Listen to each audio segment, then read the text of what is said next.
Hello dear students, welcome to my YouTube channel.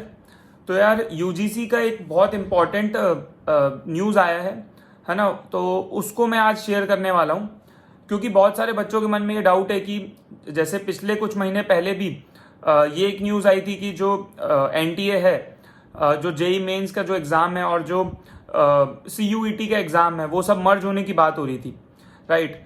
तो आज भी जो न्यूज़ आई है यूजीसी की, इस न्यूज़ को पढ़ के बहुत सारे लोगों के मन में एक क्वेश्चन मार्क आएगा कि जेई एडवांस फ्यूचर में होगा कि नहीं।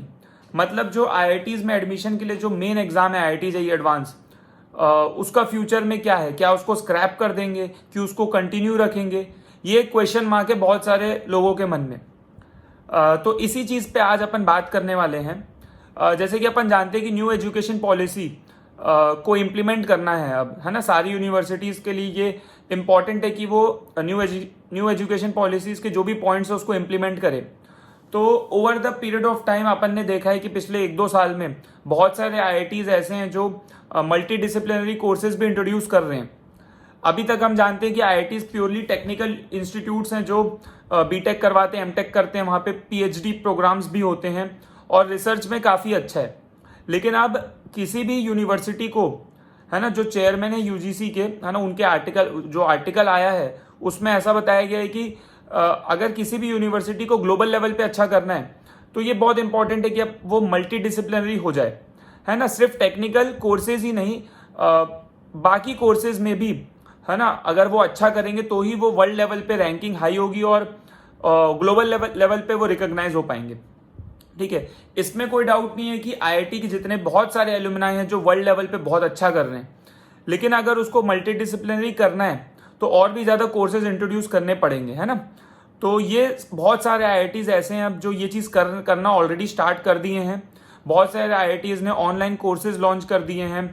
पहले तो टेक्निकल में ही आर्टिफिशियल इंटेलिजेंस पे, मशीन लर्निंग पे, ये तो बहुत सारे आईआईटीज़ ऑलरेडी कर चुके हैं, है ना। और इस आर्टिकल में ये भी बताया गया है कि जैसे आईआईटी कानपुर हो गया, आईआईटी गुवाहाटी, आईआईटी खड़गपुर, है ना, ये सब भी एक मेडिकल स्कूल वगैरह भी यहाँ पर एस्टैब्लिश करने का प्लान कर रहे हैं, है ना।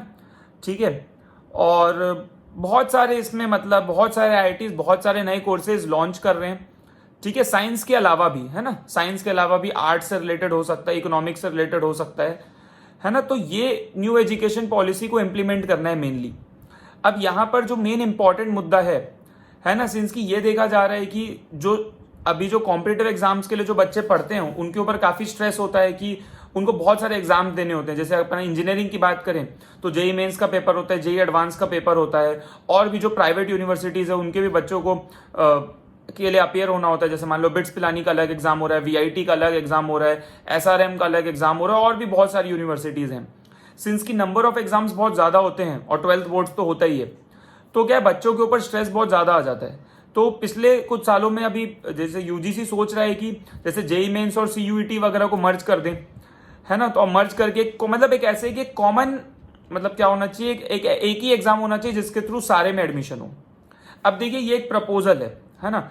अब अगर फ्यूचर में ये होता है ना, कि जेई मेन, सीयूईटी या नीट का एग्जाम मर्ज हो जाए, एक कॉमन एग्जाम हो जिसके थ्रू एडमिशन हो, ये बिल्कुल हो सकता है, पॉसिबिलिटी है। अब इसमें आईआईटीज इंक्लूड होंगे कि नहीं, ये एक क्वेश्चन मार्क है, क्योंकि आईआईटीज जो है ना, अब यहाँ पे जो है जॉइंट एलोकेशन बॉडी का भी इंपॉर्टेंट रोल आ जाएगा। आईआईटीज के डायरेक्टर्स का बहुत इंपॉर्टेंट रोल है, क्योंकि गवर्नमेंट हो चाहे यूजीसी हो चाहे जितने भी इसमें जो भी डिसीजन मेकर हैं, जितने भी आईआईटीज के डायरेक्टर्स हैं और जो भी जेई एडवांस को कंडक्ट करवाते हैं, है ना, सबकी सहमति से ये होगा। देखिए ये बहुत जल्दी नहीं होगा, क्योंकि बहुत सारे लोग इससे एग्री नहीं करेंगे, क्योंकि जेई एडवांस इतने सालों से हो रहा है और उसको कंडक्ट करवाने के पीछे एक कारण है कि वो क्रीम लेयर चाहिए इंडिया की, जो टॉप 1% या 2% है, वो अपन को सेलेक्ट करना है आईआईटीज में। तो ये जो डिसीजन है ये बहुत जल्दी तो नहीं होगा। हाँ, हो सकता है जेई एडवांस चलता रहे, ये, है ना, हो सकता है कि फ्यूचर में कॉमन एग्जाम आ जाए। अभी इस पे कुछ डिसीजन नहीं है। तो जो बच्चे 2024 या 2025 के लिए पढ़ रहे हैं, मतलब आने वाले 1 या 2 साल में जो लोग आईआईटीज को टारगेट कर रहे हैं, उनके लिए तो जेई एडवांस डेफिनेटली होगा। अगर फ्यूचर में ऐसा होता है कि जेई एडवांस को स्क्रैप करके कॉमन एग्जाम कर दें, मान लो JEE main, CUET, JEE advance सबको मर्ज करके मे भी एक एग्जाम हो जाए, तो जब भी ये होगा तो एटलीस्ट 2 साल पहले बच्चों को बताया जाएगा। मतलब क्लास 11th में अगर कोई बच्चा तैयारी कर रहा है तो उसको क्लियर होगा कि 2 साल बाद उसको कौन सा एग्जाम देना है, वो कॉमन वाला एग्जाम देना है कि अलग अलग एग्जाम देना है, तो ये बहुत ही क्लियर होगा। तो किसी को ऐसा नहीं सोचना है कि भाई मैं तो जेईई एडवांस के लिए पढ़ रहा हूँ, पता चला 2 साल बाद एक कॉमन एग्जाम हो गया, ऐसा नहीं होगा, है ना। ये तो बहुत ही क्लियर बात है। जब भी होगा 2 साल पहले एटलीस्ट आपको बता दिया जाएगा कि भाई आप कौन सा एग्जाम देने वाले हो और आप उसके अकॉर्डिंग अपनी तैयारी करोगे, ठीक है। तो ये एक इंपॉर्टेंट चीज है जो बच्चों को पता होनी चाहिए, है ना। क्योंकि हमने देखा है कि जैसे पहले अपन को पता है कि एम्स का अलग एग्जाम होता था और AIPMT होता था, है ना। और मतलब अब जैसे नीट के थ्रू ही एम्स में होता है, तो फ्यूचर में देखिए हो तो कुछ भी सकता है, लेकिन ये कि जितने भी लोग इन्वॉल्व हैं जेईई एडवांस के को कंडक्ट कराने में सबकी सहमति से होगा। ऐसे 1-2 दिन में तो कोई डिसीजन आएगा नहीं, तो फ्यूचर में बिल्कुल हो सकता है, पॉसिबिलिटी है। लेकिन अभी जो बच्चे पढ़ रहे हैं उनको ज्यादा नहीं सोचना है, ठीक है, बस अपनी तैयारी करनी है। हाँ, ये आर्टिकल में जो न्यूज आई है, जो यूजीसी ने जो अभी डाला है, उसमें मेनली ये है कि आईआईटीज, बहुत सारे आईआईटीज, नए आईआईटीज हो, चाहे Tier 1 हो चाहे Tier 2 हो, बहुत सारे कोर्सेज लॉन्च कर रहे हैं। आईआईटीज को अब्रॉड में भी खोलने का प्लान हो रहा है, जैसे IIT दिल्ली अबू धाबी में IIT एक नया खोल रहे हैं वो लोग। तो बहुत सारी चीजें हो रही है। देखिए, उसको आईआईटीज को ग्लोबल लेके जाना है। पूरा मोटिव ये है कि न्यू एजुकेशन पॉलिसी बोलती है कि इसको ग्लोबल लेवल पे भी रिकॉग्नाइज करवाना है, तो आईआईटीज को इंडिया के बाहर भी सेंटर्स खोलने पड़ेंगे, मल्टी डिसिप्लिनरी कोर्सेज लॉन्च करने पड़ेंगे। अब इसमें हर आईआईटी अपना कंट्रीब्यूशन करेगा कुछ ना कुछ, चाहे वो Tier 1 हो, चाहे वो Tier 2 हो, चाहे वो Tier 3 हो, ठीक है। एज अ स्टूडेंट आपको बस अपनी तैयारी करनी है, फिलहाल आपको ज्यादा नहीं सोचना है। जो भी एग्जाम होगा आपको उसका ऑब्वियसली उसके बारे में सब डिटेल्स आ जाएगी और आप उसके अकॉर्डिंग तैयारी कर सकते हो।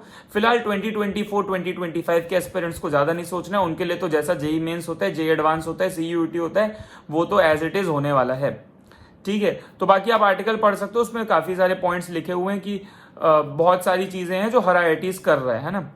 तो फिलहाल अपने को ज्यादा नहीं सोचना है अभी। कुछ कोई मतलब प्रॉपर नहीं पता है कि इसमें कब से ऐसा होगा कि एग्जाम्स मर्ज होंगे। देखिए, फ्यूचर में तो होगा, ये तो तय है, क्योंकि ये गवर्नमेंट इस चीज पे बहुत ज्यादा एम्फेसिस दे रही है कि बच्चों का स्ट्रेस कम हो।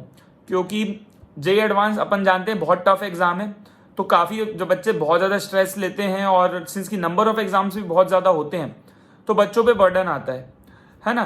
तो ऑब्वियसली कुछ ना कुछ इस पे डिसीजन आएगा इन फ्यूचर, बट अभी तो जैसा है वैसा ही होगा। और अच्छा, एक ये चीज है कि ये बहुत मुश्किल भी बात है, क्योंकि जेईई एडवांस का जो फॉर्मेट है वो फॉर्मेट ही उसको आईआईटीज को वो लेवल का बनाता है।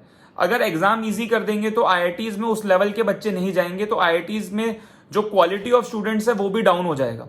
तो ये इसलिए ये बहुत बड़ा क्वेश्चन मार्क है कि ये इंप्लीमेंट हो पाएगा कि नहीं, क्योंकि जो आईआईटीज का जो मेन फंडा है, जो क्वालिटी ऑफ स्टूडेंट्स वहां जाते हैं, क्योंकि सिंस की अभी तक तो प्योरली टेक्निकल इंस्टीट्यूट्स ही हैं, तो ये चीज में बहुत ज्यादा मतलब क्या बोलना चाहिए, डिस्कशन होगा ऑब्वियसली, है ना। तो एज अ स्टूडेंट तो आपको ज्यादा नहीं सोचना है, आप तो अपनी तैयारी करो। All the best.